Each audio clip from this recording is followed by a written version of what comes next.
चलो स्टार्ट करें। आज अपनी जो हेडिंग है वो है बर्नियर तथा अविकसित पूर्व। तो बर्नियर, फ्रांसवा बर्नियर के बारे में हमने पढ़ा था। यह एक चिकित्सक था, ठीक।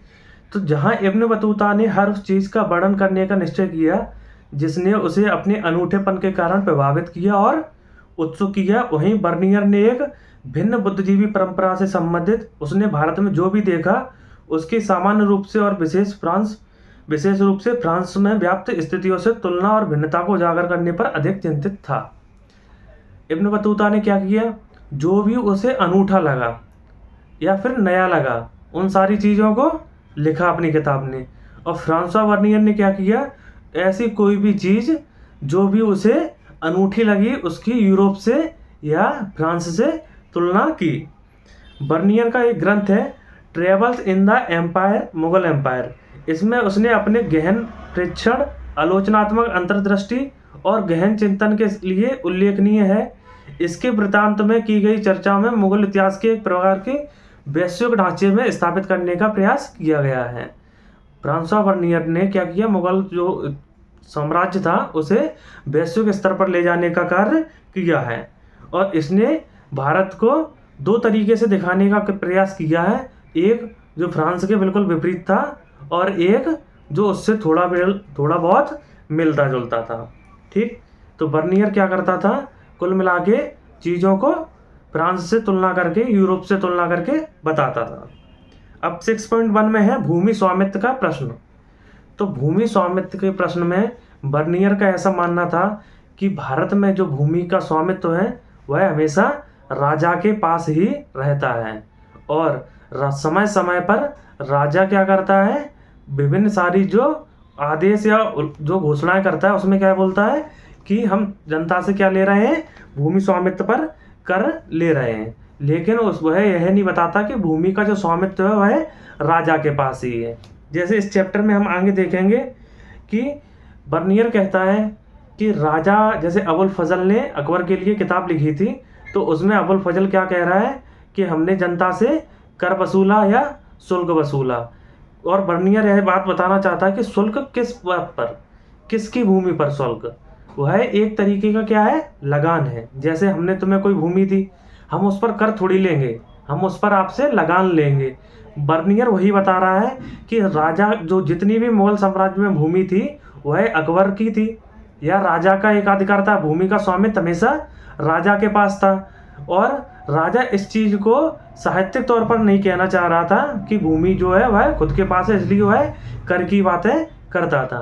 और बर्नियर का ऐसा मानना है कि राजा, भूमि का स्वामित्व राजा के पास रहने से क्या होता है, जनता में एक निराशा आ जाती है और वह राज्य और जनता दोनों के लिए क्या है, नुकसानदायक है। जैसे एक व्यक्ति है जिसे एक खेत मिला हुआ है और वह उस खेत में क्या करता है, एक फसल करता है और उसने वह खेत किसी से उधार लिया है या बटाई पर लिया है। अब वह उस फसल खेत है उसमें तार पट्टी या दूसरे तरीके की क्या खाद बीज नहीं लगाएगा। और अगर उसका खुद का खेत होगा तो वह वैसे सब चीज़ करेगा। जैसे दूसरे एग्जाम्पल से ऐसे समझे, जैसे हमने कोई गाड़ी क्या ली, किराए पर ली, तो हम उस गाड़ी को क्या करेंगे, उसमें कोई भी सुधार नहीं करवाएंगे और उसे एक दिन यूज़ करके वापस कर देंगे। किंतु अगर वह गाड़ी हमारी हो तो हम उसे समय समय पर सही कराएंगे। इसलिए बर्नियर कहता है कि जब भूमि का स्वामित्व किसानों के पास होगा तो वह अधिक दक्षता से, अधिक मन से, अधिक उत्साह से क्या करेंगे, खेती करेंगे। और इसमें राज्य और किसान दोनों लोगों की क्या है, भलाई है। यह 6.1 में भूमि स्वामित्व के प्रश्न पर बताया गया है, ठीक, कैसे कैसे माना गया। और बर्नियर कहता है कि भारत में जो किसानों की स्थिति थी वह कैसी थी, एक दरिद्र के समान थी। राजा भिखारी और क्रूर लोगों का राजा था। इसके शहर और नगर विनिष्ट तथा खराब हवा से दूषित थे और इसके खेत झाड़ीदार तथा घातक दलदल से भरे हुए थे। और इसका एकमात्र कारण था कि राजकीय भूमि का स्वामित्व। आश्चर्य की बात यह है कि एक भी सरकारी मुगल दस्तावेज यह इंगित नहीं करता कि राज्य ही भूमि का एकमात्र स्वामी था, जैसा कि हमने आपको बताया, ठीक। अब इसके आगे हम देखेंगे कि बर्नियर के विवरणों में 18वीं शताब्दी के पश्चिमी विचारकों का प्रभावित किया। उदाहरण के लिए फ्रांसीसी दार्शनिक मॉन्टेक्यू ने उसके वृत्तांत का प्रयोग प्राच्य निरंकुशवाद के सिद्धांत को विकसित करने के लिए किया। निरंकुशवाद का सिद्धांत कि कोई व्यक्ति जनता के लिए काम नहीं कर रहा है या उस पर किसी का अंकुश नहीं है, इस तरीके से कार्य अगर कर रहा है तो उसे निरंकुशवाद बोलेंगे, और इस तरीके से उसने कार्य किया। एशिया में शासक अपनी प्रजा के ऊपर निर्बाध प्रभुत्व का उपयोग करते थे, जिसे दासता और गरीबी की स्थितियों में रखा जाता था। इस तर्क का आधार यह था कि सारी भूमि पर राजा का स्वामित्व होता था। स्वामित्व होता था और निजी संपत्ति अस्तित्व में नहीं थी। इस दृष्टिकोण के अनुसार राजा और उसके अमीर वर्ग को छोड़कर प्रत्येक वर्ग मुश्किल से जीवन यापन करता था। और बर्नियर का कहना है कि भारत में सिर्फ 2 ही तरीके के वर्ग, आय के वर्ग पाए जाते हैं। एक जो राजा और उसके पदाधिकारी होते थे, जिन्हें एक निश्चित आय प्राप्त होती थी, वह वर्ग कैसा होता था? समृद्ध वर्ग होता था। और दूसरा अत्यंत गरीब वर्ग होता था। भारत में मध्य वर्ग जैसा कोई भी वर्ग नहीं होता था। उसका एक कारण यह था कि अत्यधिक कर और भूमि का स्वामित्व न होना। अब हम देखेंगे 6.3, एक जटिल सामाजिक समस्या। ठीक, हालांकि मुगल राज्य को निरंकुश रूप देने की तन्मयता स्पष्ट है, लेकिन उसके विवरण कभी कभी एक जटिल सामाजिक सच्चाई की ओर इशारा करते हैं। उदाहरण के लिए वह कहता है कि शिल्पकारों के पास अपने उत्पादन को लिए बेहतर प्रोत्साहन नहीं था, क्योंकि मुनाफे का अधिग्रहण राज्य द्वारा कर लिया जाता था। 100 रुपये की अगर कोई वस्तु है जिसकी लागत 50 रुपये है और उस पर हम 40 रुपये टैक्स लेंगे और आपको सिर्फ अगर 10 रुपये कमाने को मिले, तो आप उस चीज़ का उत्पादन नहीं करेंगे, और अगर उसको प्रोत्साहन ना दिया जाए तो बिल्कुल भी नहीं करेंगे। वही स्थिति यहाँ शिल्पकारों की बताई गई है कि वह जो शिल्पकारी करते थे, कोई बर्तन, कोई कढ़ाई, कोई कुछ भी बनाते थे, उससे जो बिक्री होती थी उसका अधिकतर भाग राजा मुनाफे के तौर पर ले लेता था। यह एक समस्या थी। हालांकि बर्नियर यह कहता है कि भारत में बनाई गई चीज़ें विभिन्न देशों में क्या होता था, रोटेशन उनका होता था, वह बिक्री के तौर पर घूमती थी और भारत में सोना चांदी आता था, किंतु इस चीज़ को प्रोत्साहन नहीं दिया गया।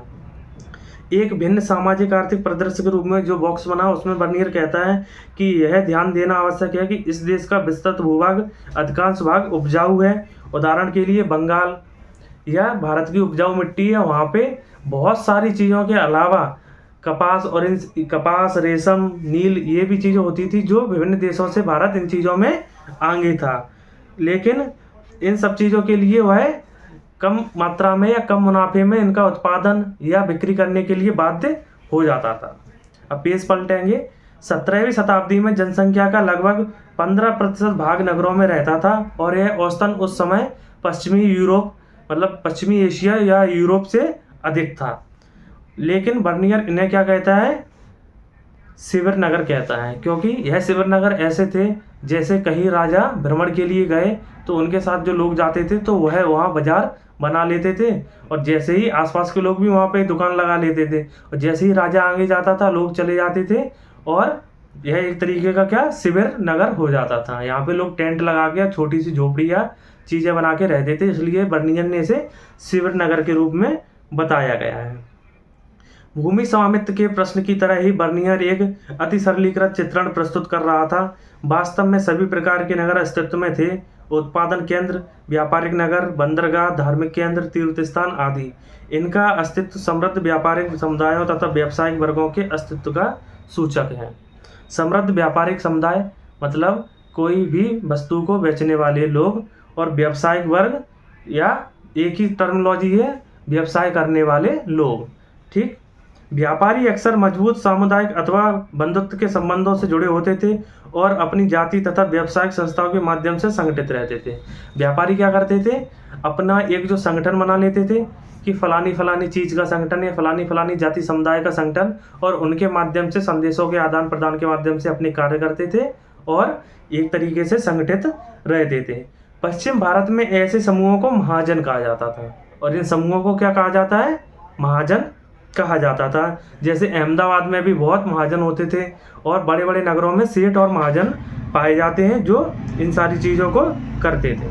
ठीक, यहाँ तक हमें समझ में आया कि बर्नियर किस तरीके से भारत में चीज़ें कर रहा था। तो बर्नियर का एक मोटो था कि भारत में जो भी वह चीज़ देखेगा उसे पश्चिम से खासकर फ्रांस से तुलना करेगा। और बर्नियर के साहित्य में हमें एक चीज़ देखने को मिलती है कि बर्नियर ने हमेशा भारत को निचला या निम्न तबका का दिखाने का प्रयास किया है, और वह फ्रांस को या पश्चिमी यूरोप को अच्छा और समृद्ध बताता रहा है। ठीक, अब यहाँ पे एक इंटरेस्टिंग टॉपिक दिया गया है, महिलाएं, दासियां, सती और श्रमिक के रूप में महिलाएं। ठीक, जिन यात्रियों ने अपने लिखित वृत्तांत छोड़े वे सामान्यतः पुरुष थे। यात्रियों के नजरिए चैप्टर में जो भी यात्रियों ने अपनी लिखित वृत्तांत मतलब अपनी यात्रा, उन्होंने जो भारत में समय गुजारा, उनकी जो कहानियां लिखी हैं, ऐसे लिखने वाले अधिकांश लोग कौन थे?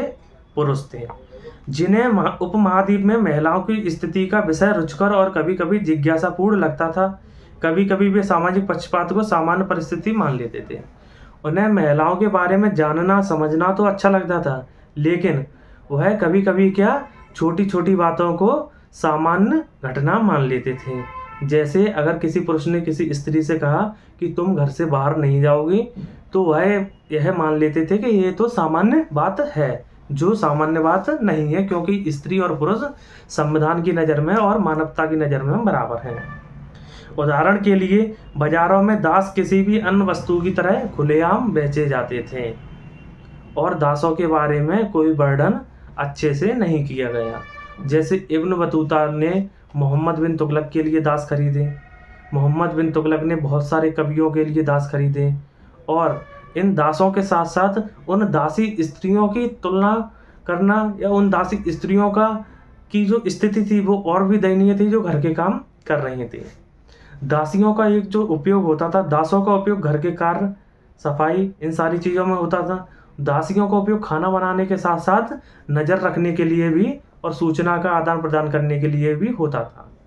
राजा क्या करता था, जो सुल्तान होता था या मुगल बादशाह होते थे, वह क्या करते थे, अपने जितने भी पदाधिकारी या मंत्री थे उनके साथ एक एक दो दो दासियां रखते थे, जो कभी भी उनके साथ आ जा सकती थी और उनके कक्ष में भी प्रवेश कर सकती थी। तो वहाँ की जो सूचनाएं हैं वह उन सब दासियों को पता रहती थी। साथ ही राजा क्या करता था, दासियों को उनके महल में सफाई कर्मचारी के रूप में प्रयुक्त करता था। तो जब सफाई कर्मचारी उनके महल में जाती थी, तो जो वहाँ जो दासियाँ थीं वह उन कर्मचारियों को रात की या दिन की खबर बता देती थी और वह खबर राजा तक पहुँच जाती थी। तो दासों का इस तरीके से उपयोग किया गया है, जो कि गलत है। किसी भी व्यक्ति को दास बनाना गलत है। व्यापारी परिवारों में आने वाली महिलाएं व्यापारिक गतिविधियों में हिस्सा लेती थी। महिलाओं की जो स्थिति में व्यापारिक वर्ग की जो महिलाएं थी उनकी स्थिति अच्छी थी और वह क्या करती थी, व्यापार में हिस्सा लेती थी। हालांकि महिलाओं की स्थिति अत्यंत दयनीय थी। और यहाँ पे हमें दो टॉपिक के बारे में बताया गया है, दासियाँ और सती बालिका। इब्न बतूता हमें बताता है यह सम्राट की आदत है हर बड़े या छोटे अमीर के साथ अपने दासों में से एक को रखने की, जो अमीर की मुखबरी करता था, और सफाई कर्मचारी वाली बात बताई गई है। सती बालिका एक महत्वपूर्ण घटना है। सती प्रथा एक भारत की सबसे खराब प्रथा रही है, जिसमें क्या होता है, किसी भी औरत या महिला या स्त्री के पति की मृत्यु हो जाने के बाद उसकी चिता के साथ उस स्त्री को जला दिया जाता था। यह खासतौर पर हिंदू धर्म में प्रचलित थी। तो यहाँ पर एक घटना हमें मिलती है कि एक 12 वर्ष की विधवा स्त्री, हम तो लड़की ही कहेंगे क्योंकि 12 वर्ष में वो विधवा हो गई, मतलब उसकी शादी 9 या 7 वर्ष में कर दी गई होगी। और 12 शादी कर दी गई होगी का मतलब भी यह है कि उसकी शादी अपेक्षाकृत बड़े पुरुष से की गई होगी, जो 25, 30 या 35 साल का भी रहा हो, क्योंकि तब ऐसी रूढ़िवादी प्रथाएं प्रचलित थीं। तो इसमें बताया गया है कि वह अबोध लड़की कैसे रो रही है और 3 बूढ़े से ब्राह्मण और एक बूढ़ी सी महिला उसे दबा के उसके पति की चिता पर बैठाते हैं और उसके हाथ पैर बांध देते हैं, जिससे वह भाग ना जाए, और उसे जिंदा जला देते हैं। तो इस प्रकार की सती प्रथा के बारे में हमें यहाँ बताया गया है। ठीक, इस पार्ट में हमने 3 यात्रियों के नज़रियों के बारे में देखा और उनने जो भारत के बारे में वर्णन दिया उन्हें पिछली क्लासों में और इस क्लास के माध्यम से समझा। तो इस चैप्टर के अंत के साथ साथ हम यह समझेंगे कि कैसे कैसे यात्रियों ने इन सारी चीज़ों को बताया। यात्री जो घूमने वाले लोग, साहित्यिक यात्री जिन्होंने अपने वृत्तांत, अपनी यात्रा, अपनी कहानी लिखी, उनके नज़रिए को हमने समझा और भारत में प्रचलित किसान, दास, सती प्रथा और अन्य चीज़ों के बारे में हमने समझा। आपने देखा होगा कि यात्री वृत्तांत इन शताब्दियों में पुरुष और महिलाओं के जीवन की एक रोचक झांकी प्रस्तुत करते हैं। इन वृत्तांतों से हमें बहुत सी जानकारियां प्राप्त कर सकते हैं, पर इनसे सामाजिक जीवन के कई आयाम अनछुए रह जाते हैं या फिर कुछ दृष्टिकोण विशेष से देखे जाते हैं, जिन्हें इन वृत्तांतों को पढ़ते हुए ध्यान में रखना आवश्यक है।